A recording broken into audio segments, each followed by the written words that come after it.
तो दोस्तों, आज मैं आपको बताऊंगा इस दुनिया की सबसे खतरनाक ट्रेन रॉबरी के बारे में। तो कुर्सी की पेटी बांध लीजिए क्योंकि ये स्टोरी आपको हिला कर रख देगी।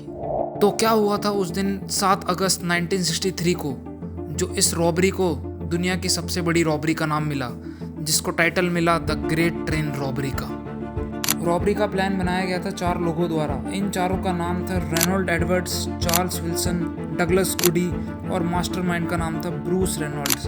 प्रिपरेशन के लिए कुछ लोकल गैंग मेंबर्स को भी एज अ मसल ऐड करा गया था, जो थे साउथ वेस्ट गैंग से और साउथ कोस्ट राइडर गैंग से। इस रॉबरी को एग्जीक्यूट करने के लिए प्लानिंग, मसल्स और गेट अवे ड्राइवर्स का भी इंतजाम किया गया था। और तो और इन्होंने एक रेलवे रिटायर्ड इंजन ड्राइवर को भी इस प्लान में शामिल कर लिया था ताकि इन्हें अंदर की इंफॉर्मेशन पता हो। लेकिन इतनी प्लानिंग आखिर किस चीज़ को चुराने के लिए हो रही थी? आइए मैं आपको बताता हूँ। उस टाइम पर ब्रिटिश गवर्नमेंट अपने पैसे को इधर से उधर भेजने के लिए पोस्ट ट्रेन्स का यूज़ करती थी, और इस ट्रेन का नाम था royal mail travelling post office train. और इसके अंदर पैसे को ट्रांसफ़र करा जा रहा था एक जगह से दूसरी जगह पर। नॉर्मली इस ट्रेन के अंदर तकरीबन 3 लाख पाउंड्स को ट्रांसफ़र करा जाता है, लेकिन उस दिन इस ट्रेन के अंदर 2.5 मिलियन पाउंड्स को ट्रांसफ़र करा जा रहा था, क्योंकि इस ट्रांसफ़र से एक हफ्ते पहले इंग्लैंड के अंदर बैंक हॉलीडे था। और बैंक हॉलीडे का मतलब होता है कि 3 दिन की छुट्टी, और उस दिन लोगों ने जाकर काफ़ी पैसा खर्च करा था, तभी इस ट्रेन के अंदर 2.5 मिलियन डॉलर की रकम थी। टीम को ये बात पता थी कि पोस्ट ट्रेन कहीं भी नहीं रुकेगी, क्योंकि ये पोस्ट ट्रेन के रूल्स होते हैं कि उसको कहीं रोका नहीं जाता, वो एक जगह से चलती है और सीधा अपने स्टॉप पर रुकती है। तो उन्होंने उस हिसाब से अपनी प्लानिंग करी। प्लानिंग में सॉल्यूशन ये निकाला गया कि ये ट्रेन खुद तो कहीं रुकने नहीं वाली, तो इसे हमें खुद ही रोकना पड़ेगा। तो उन्होंने देखा कि जो ट्रेन का रूट है उसमें एक रिमोट स्पॉट है, यानी कि खाली जगह। तो उन्होंने वहाँ पर एक डेंजर सिग्नल लगा दिया। डेंजर सिग्नल देखकर किसी भी ट्रेन को रोकना पड़ता है, बिकॉज उन्हें पता नहीं होता कि इस आगे क्या होगा। ट्रेन को सीयर्स क्रॉसिंग लेडबर्न के पास रोकने का प्लान बनाया गया। उनका प्लान ये था कि हम ट्रेन में चढ़ेंगे, ड्राइवर को बाहर निकालेंगे, सारी ट्रेन को लूट कर यहाँ से स्प्लिट हो जाएंगे अलार्म के बजने से पहले। प्लान तो बिल्कुल परफेक्ट था, अब बारी थी उसको एग्जीक्यूट करने की। तो आइए बढ़ते हैं एग्जीक्यूशन की तरफ। 8 अगस्त 1963 को 3 AM के करीब ट्रेन को गलत सिग्नल दिखाकर रोक लिया जाता है सीयर्स क्रॉसिंग पर। जब ड्राइवर के साथ का आदमी चेक करने के लिए उतरता है कि टेलीफोन लाइन चल क्यों नहीं रही, तो वहीं पर वो देखता है कि टेलीफोन लाइन कटी हुई है, और उसे शक होता है कि ये कैसे हुआ। जितने में उसे कुछ समझ आता है, पीछे से एक आदमी आता है और उसे मार के बेहोश कर देता है। और फिर वो लोग ट्रेन के इंजन में चढ़ जाते हैं और उसके बाद ड्राइवर को बेहोश कर देते हैं।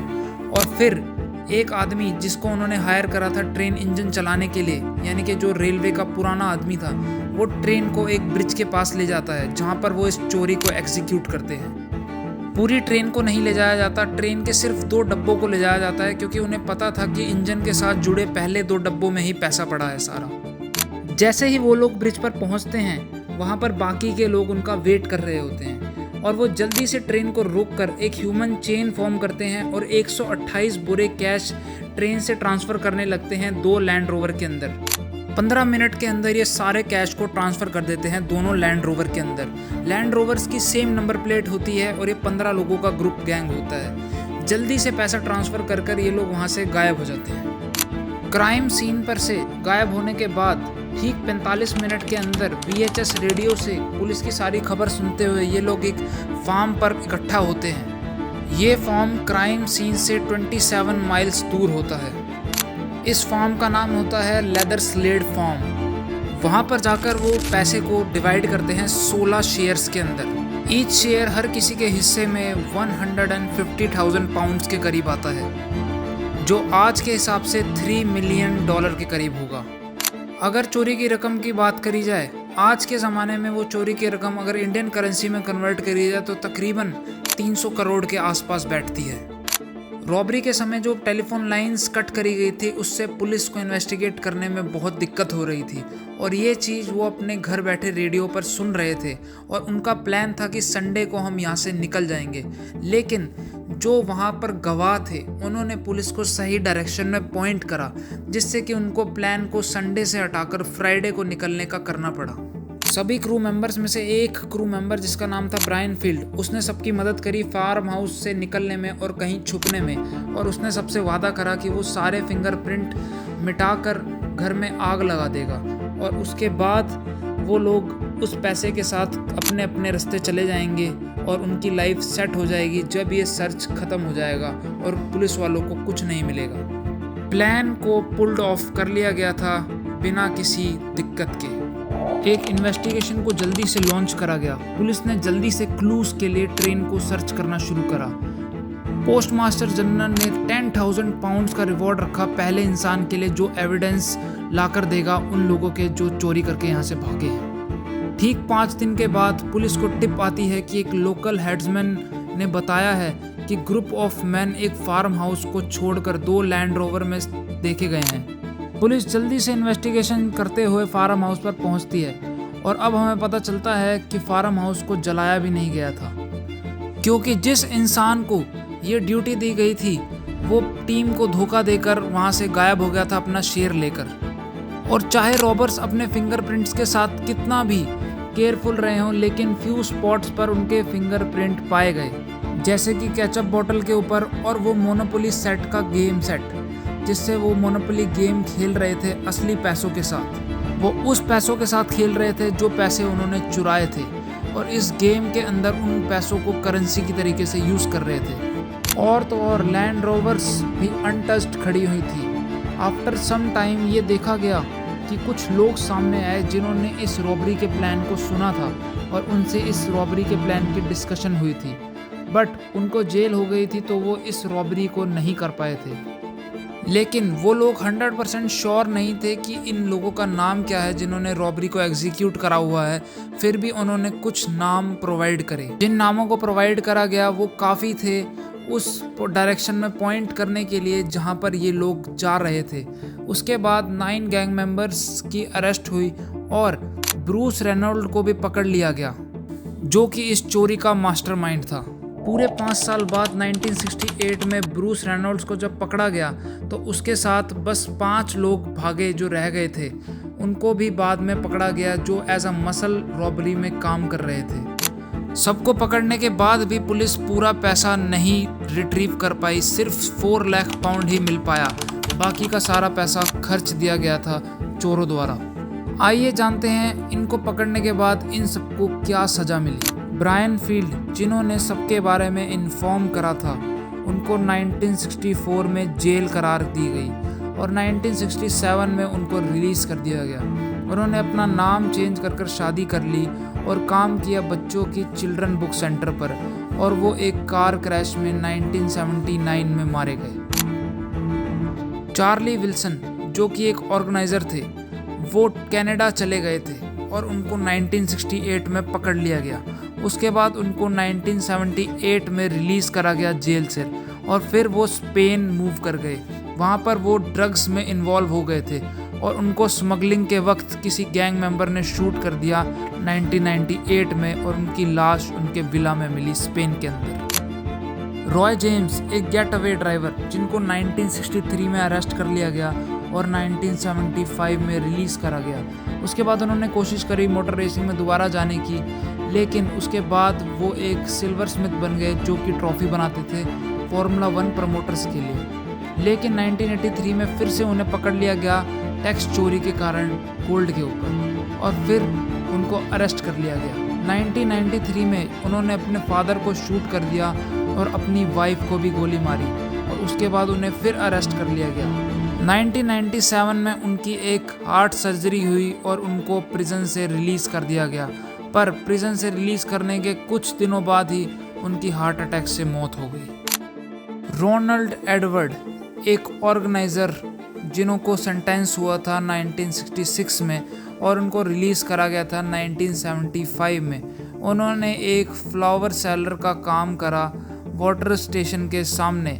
1988 में उनके एक ड्रामाटाइज मूवी भी बनी उनके ऊपर और वो मर गए 1994 में खुद को फांसी लगाकर। डगलस गुडी एक डेप्यूटी ऑर्गेनाइज़र जिनको जेल हुई थी 1963 में और उनको रिलीज़ करा गया 1975 में। बाद में वो अपनी मदर के पास मूव कर गए क्योंकि उनकी मदर सिक थी और उसके बाद उन्होंने स्पेनिश स्टडी करी जब वो जेल में थे। उसके बाद वो स्पेन गए, वहाँ पर एक प्रॉपर्टी परचेज़ करी, एक बार परचेज़ करा और वहाँ पर क्वाइट लाइफ बिताई और वो 2016 में मर गए बीमार होने के कारण। जॉन डेली एक गैंग एसोसिएट जिनको जेल हुई थी 1963 में, लेकिन 1964 में उनको नॉट गिल्टी करके छोड़ दिया गया।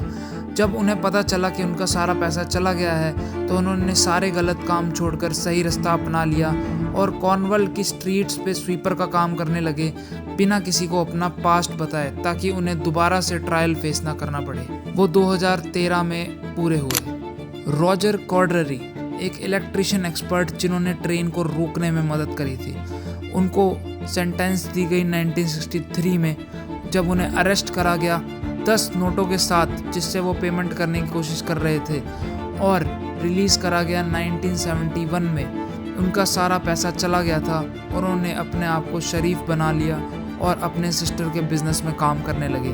उनकी मौत हुई 2011 में। रॉबर्ट वेल्च जिन्होंने काम करा था एज अ मसल्स, 1963 में उन्हें पकड़ लिया गया और 1976 में उन्हें छोड़ दिया गया जब उनको एक लेग इंजरी हो गई थी जेल के अंदर। जेल से निकलते ही वो अपने बेटे और अपनी बीवी के साथ रहने लगे और फिर वो बाद में मर गए। डेथ का रीज़न अननोन। थॉमस विस्बी लेफ्ट में और जेम्स हसी राइट में, जिनका काम था मसल्स का, जिनको पकड़ा गया था 1963 में और रिलीज़ करा गया 1975 और 1976 में। विस्बी की मौत हुई 2016 में और हसी की मौत हुई 2012 में। जेम्स वाइट जिनका रोल था क्वार्टर मास्टर का, और उनको 1966 में पकड़ लिया गया जब वो 3 साल तक भागते रहे थे जेल से बचने के लिए, बट फिर उनको 1975 में छोड़ दिया गया। पर मुझे इसके बारे में कोई और इन्फॉर्मेशन नहीं मिली और उनकी डेथ हुई 2000 के अंदर। ब्रूस रेनॉल्ड मास्टरमाइंड इस रॉबरी के, जिनको पकड़ा गया 1968 में जब वो मैक्सिको भाग गए थे अपनी वाइफ और बेटे के साथ, और फिर वो मूव हुए कनाडा के अंदर और फिर बाद में उनको यूके के अंदर पकड़ लिया गया था।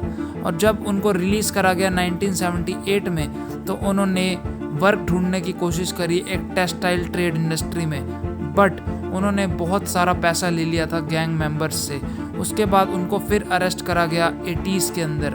उन्होंने अपनी ऑटोबायोग्राफी भी पब्लिश करी 1995 में और बाद में 2013 में उनकी मौत हो गई। इसी के साथ अंत होता है इस not so great train robbery की स्टोरी का। इसमें हमें ये देखने को मिला कि इन्होंने प्लानिंग और फ्लॉलेस एग्जीक्यूशन तो करा, बट इन लोगों का फार्म हाउस ना जलाना इन सब के पकड़े जाने की वजह बना। आपको क्या लगता है, ऐसी ट्रेन रॉबरी क्या दोबारा देखने को मिलेगी? और अगर देखने को मिलेगी तो मैं बस यही कहना चाहूँगा कि बेटर लक नेक्स्ट टाइम। और उसी के साथ मैं ये वीडियो यहीं ख़त्म करता हूँ। आई होप आपने ये वीडियो एंजॉय करा होगा। हमारे इस वीडियो को लाइक करें, सब्सक्राइब करें चैनल को, कमेंट करना ना भूलें वीडियो पे। आपसे मिलूँगा किसी और फैसिनेटिंग स्टोरी के साथ। तब तक के लिए बाय बाय।